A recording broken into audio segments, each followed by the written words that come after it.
Yes, I just thought I'd introduce Greg. Thanks, Greg, for filling in here. Yeah, well, thanks for inviting me. I didn't know I was going to have a chance to do this, but just on the off chance, I brought a thumb drive with about 20 different presentations on it. So I am Greg Carr, and I feel like Monty Python because this is very different than what you've been hearing. So I'm here to talk about a group cooperation activity there in Central Oregon and in Oregon on discovering, recovering, and preparing the giant salmon, Oncorhynchus rostrosus. Used to be called the saber-toothed salmon, but recent discoveries in 2014 and since then have indicated that that's not a really good name.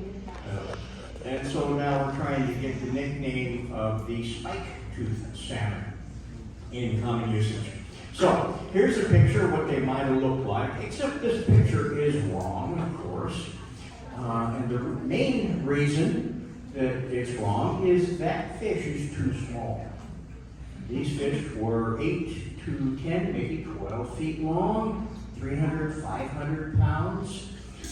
They're just tremendous fish. I have here a 3D print of a skull of the best specimen. So this is the skull, goes to here, and of course it has the front end, the snout. I'll get into a little bit of detail here, but the upper and lower jaw. This specimen was dug up in 1980 by a guy named Reuben Holman, and it is the best specimen in the world. It is currently residing at the Oregon Museum of Science and Industry in Portland, but technically belongs to the University of Oregon's Condon collection. So, giant salmon, they lived up to about, let's see, look down.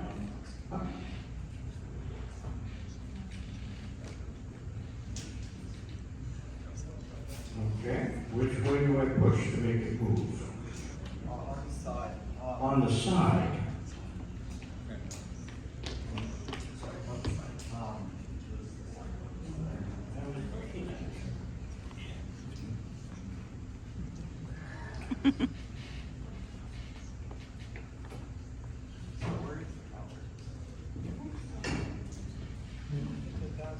Okay, well, I'll go ahead and start the story anyway. So these salmon were originally discovered in a gravel quarry.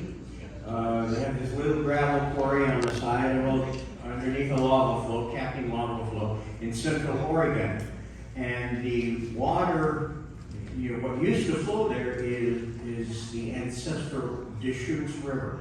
The Deschutes River is a southern tributary to the Columbia River, comes in, flows north, and then hooks into the Columbia River about 100 miles upstream.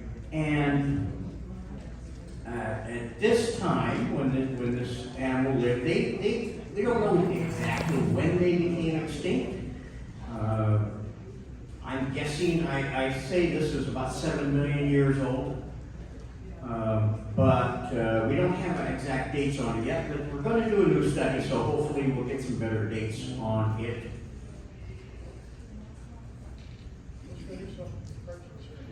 And so they have a lifestyle just like modern Pacific salmon. They get spawned up in the headwaters of the rivers, get a little bit big, go back to the ocean, grow up big and fat, come back up, spawn. Okay, good, thank you. And the adults, of course, die immediately. That's my leader. Well, let's see if this one works. There is a lead on that one. There is. Oh, there it is. Boy, that's hard to see. Let's see if mine will be better. No, not mine. Okay, so they have a lifestyle like modern West Coast salmon. East Coast salmon, those of us who live out here in the West may be surprised to find that East Coast salmon spawn multiple years in a row. Oops. Here I am just waving it around. Okay, so where have these fish been found? Well, they have been found all the way down into Southern California on the coast. We have some of the ancestral rivers and estuaries in California. The Klamath River, the Columbia River, and they found it up at the. All right, I don't mean to do that. There we go. They found it up at Tri-Cities, at the headwaters where the Deschutes meets the Columbia. We have where this quarry is, where we've dug up all these specimens, is here just a little bit off the Columbia in the Deschutes River. And there's a report that they found some of the teeth of these animals all the way over in Japan. So they were probably can better be regarded as a North Pacific species rather than a United States species. And in fact, I would totally expect that if you had the right kind of geology up here, you'd find them up here too. They would undoubtedly spawned in the rivers here in on the island in British Columbia, the Fraser River, whatever. All you have to do is find the ancient gravel bars where they would have been spawning about between 10 and, let's say, 6.5 million years ago. You find those deposits, you'll probably find some giant salmon. So the deposit used to be a gravel bar. In fact, at this point, come on, all I'm doing is waving my hand around. Sorry, a little frustrated here. Yeah. Okay, there we go. So this is a probably a braided river deposit. Braided rivers occur where there's enough gravel being washed into a river that it is filling up the river bottom. So it's a depositing situation rather than an erosion situation. A good example of, I did not push a button. A good example of that is, I'm pushing that one. A good example is in New Zealand and in Alaska. They have a lot of glacial valleys that are getting filled up with glacial debris. In this case, it was being filled up with volcanic debris from upstream ash flows and lahars and things like that. The fact it's made out of soft ash or fresh ash, it has some interesting implications for the fossils. So here's the NAR group. So the four groups associated with this activity, retrieving these, are the landowners, the Viverts. The Vivert family's been in this area for 120 years. When they last stopped publishing paper phone books in the area, there was over 100 Vivert families listed in the little town of Madras, Oregon. And I have not do this. Anyway, Do you want me to, why don't you do it? Maybe you can, okay, hold it here for a little bit. So we've got the Vivert family who donated the original specimen. The type specimen was found in this quarry and has donated every specimen found there. Well, maybe they've got some, but all the other ones they donate to the University of Oregon. They've been very generous. They even supported us with a porta potty when we did our first excavation in 2022. So here's the NAR group at the quarry site. So basically there was a hillside of gravel and they went in the 50s and dug it all out, used it for local roads and a little bit of a county road, and left a vertical cliff of gravel, roughly 75 feet tall. It's only lightly supported. You can go walk up to that face and you can pull any one of those rocks out of that face that you want with your hands. So, a bit of safety issues here. So here we are in 2022. I had found a couple of specimens, or found a specimen there and excavated it, and then found more specimens behind it. Realized we need more people. So we set up a field trip to go excavate what salmon we could identify in there. We actually had, in 2022, we had 7 of them spaced along one spawning event. So you could trace out the sand lens in the thicker gravel. and we could see either the ends of backbones or parts of skulls. And so we dug around them and excavated them out of this cliff. We had some people sitting back just watching for falling rocks, of course. And here's, in fact, some of the people. Anybody here, you were on the dig. You were on the dig. She was on the dig. Of course, I was on the dig. So we had different people from our club just standing there excavating. A rotary hammer with a chisel works really good. And in 2022, we excavated about 7 specimens, or partial specimens. None of them are complete. These animals are so big that an incomplete specimen is a skull and 6 feet of backbone. So now we can go to the next one. There we go. So this is what they look like. This is from our favorite artist, Ray Troll. Some of you people know him. This is a illustration called Everything Sabertooth. There's a saber-toothed cat and there's a saber-toothed herring in there somewhere. And this is a life-size reproduction at the University of Oregon. They have the type specimen there, of course. And this is a mural with a real sculpture hanging in front of it, life-size. Really cool.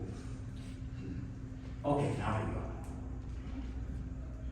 So the history is the first one was dug up in the late 60s, and the scientific paper classifying it was published in 1972. At that point, they made a mistake.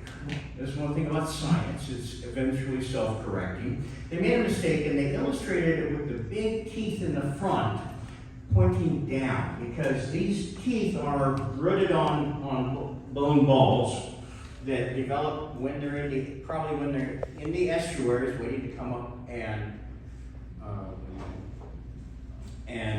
spawn, because they don't eat with teeth. These are all filter feeders, probably ate zooplankton. They have marvelous big gills to filter out the plankton. So the first one was published in 72.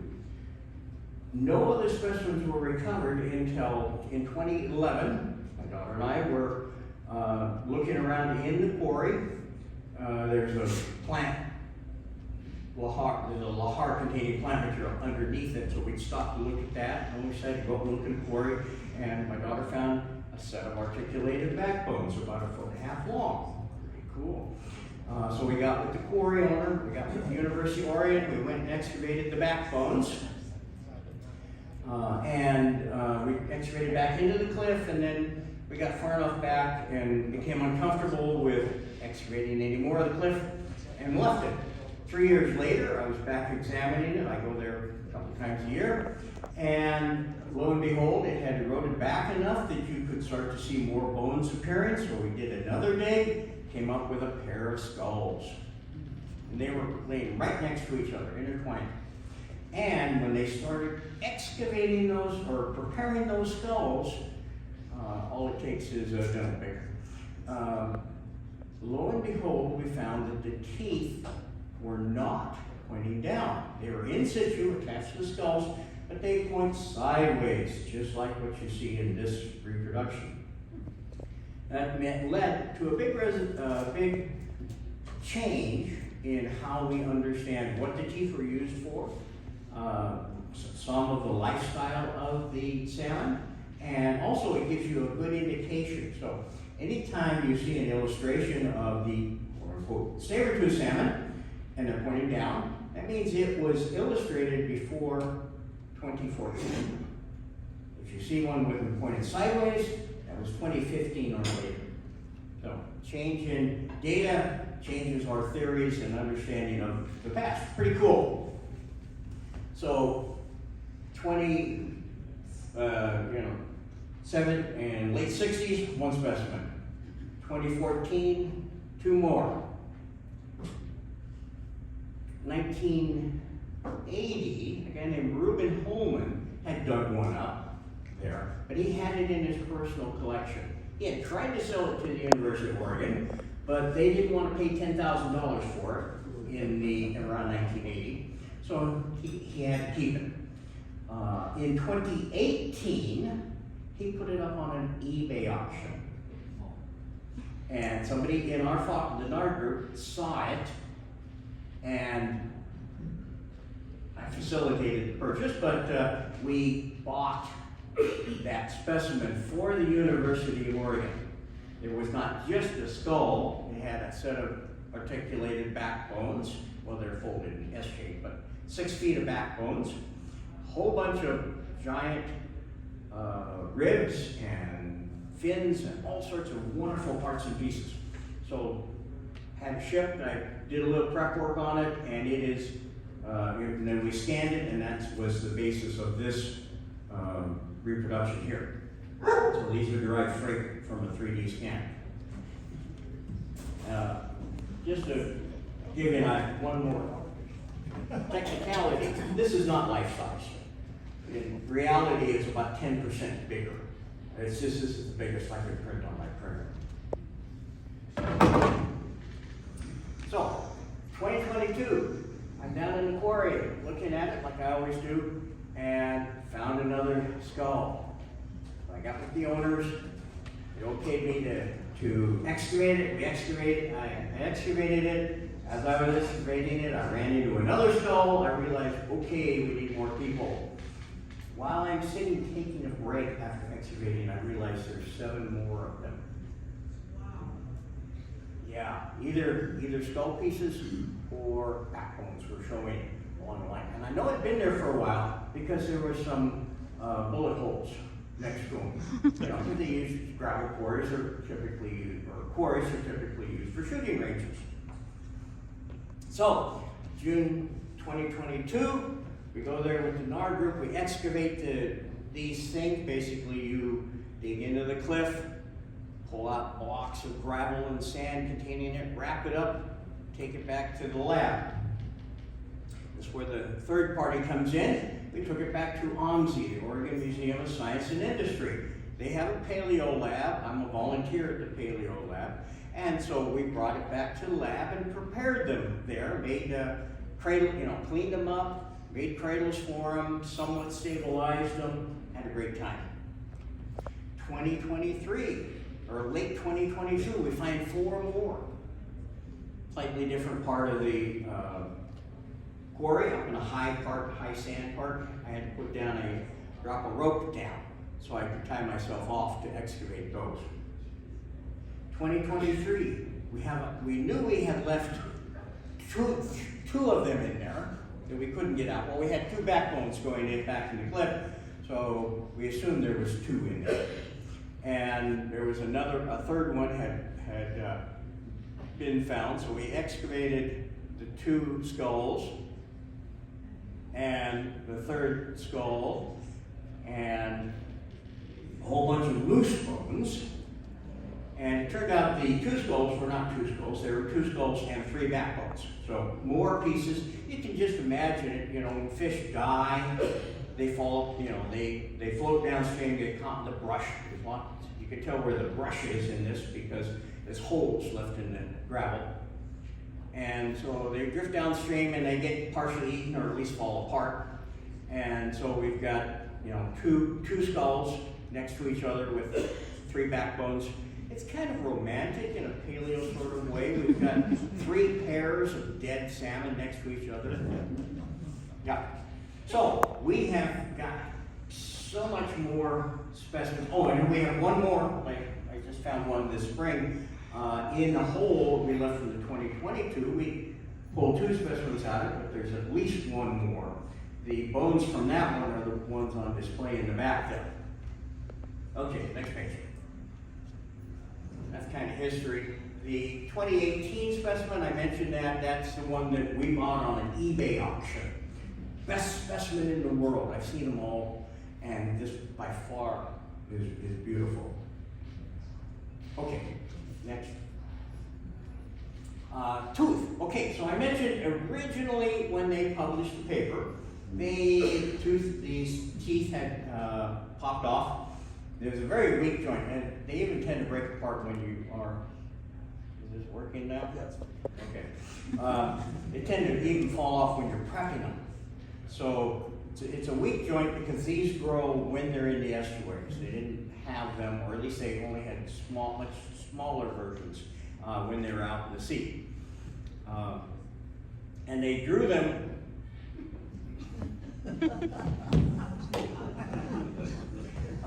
And they drew them with the teeth pointed down. That's how they built Gary's. I'm not doing anything. Okay, so Gary Stubb was called back to revise his sculpture, cut the old teeth off and pointed down, and put new teeth on, pointing sideways.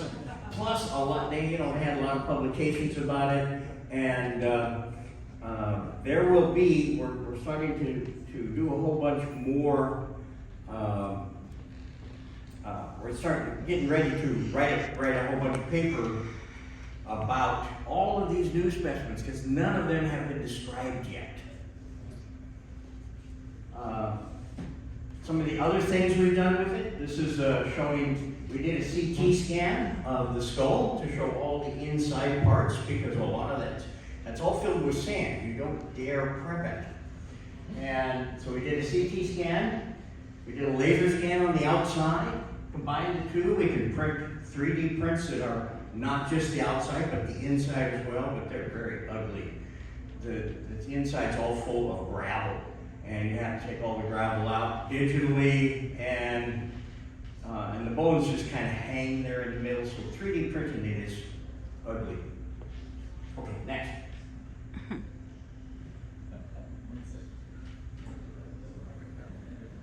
Aren't you glad this didn't happen in any of the earlier presentations? Okay, oh, no, back. Yeah, no, one more.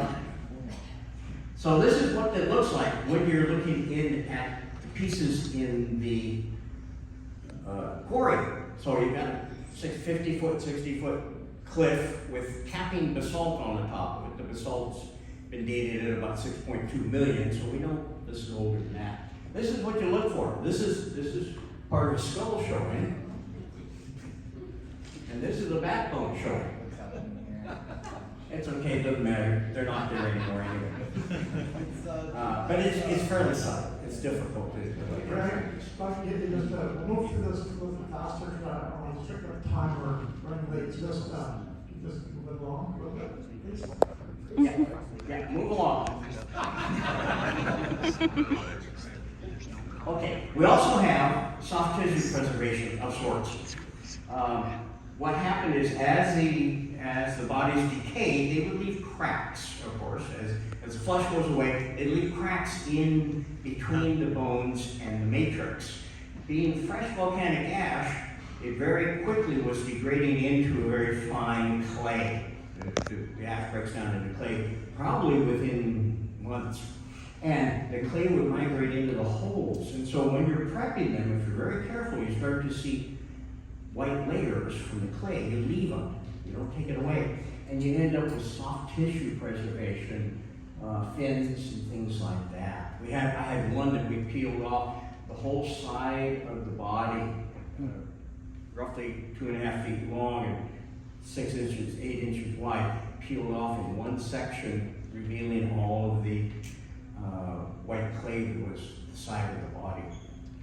So, pretty cool there. Is there anything else? Go ahead and flip through.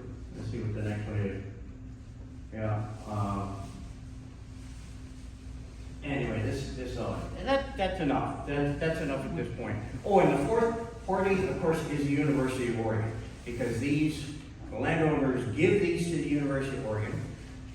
And our group excavated them, we prepared them at Ponzi. Eventually, we transferred them to the University of Oregon for long-term storage and scientific paper.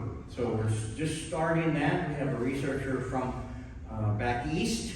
She's going to spend her sabbatical this fall at the University of Oregon studying these fish.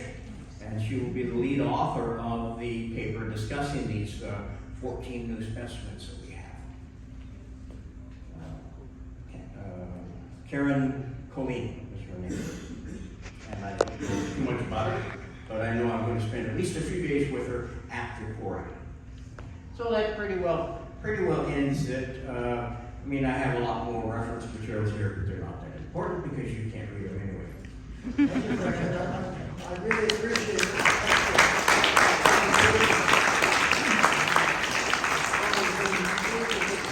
Salmon, 8-foot salmon, I heard it years ago, and I'm glad we're here to present that. Yeah, and they would have been really delicious because they eat zooplankton. And zooplankton has all of the fats and all of the color.